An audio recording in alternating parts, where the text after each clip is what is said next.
Normalmente 2 mesos antes és quan comencem a planificar el que és ja per la festa.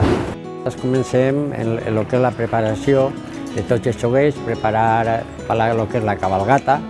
després es paneix pel dia de Sant Roc, la repartició que fem el trajecte de lo que és la processó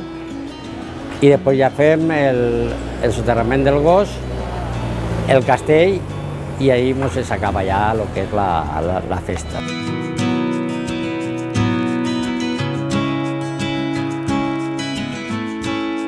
Tenim el dinar de la festa, després tenim la cabalgata i a continuació de la cabalgata és vestir-se i fer el soterrar del gos, que és una espècie de processó que eixim en la iglesia, des de la iglesia, fent la volta a la processó, anem en el gos, tots els festers, i tenim les planyideres, com se sol dir, que normalment van de negre plorant-li al gos que l'anem a cremar. El gos ja, el col·loquem així a esta part, li se pega foc al gos i ja n'hi ha un xicotet castell i ahí ja s'acaba la festa hasta l'any següent.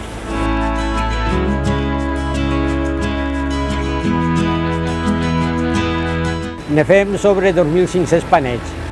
El dia del repartiment és el dia 16, que és el dia de Sant Roc, anem a missa major, tots vestits en el traje dels festers, els entrem a la iglesia, després ens beneeix el retorn i ja eixim i comencem a repartir-lo el que és la processó.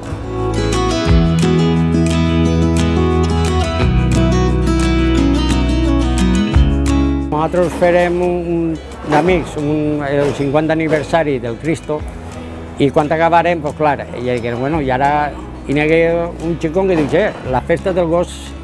ja no es fa molts anys i ho pensarem. Doncs anem a mirar-ho, a veure si la podem fer i si la podem fer, i s'apuntarem al gos.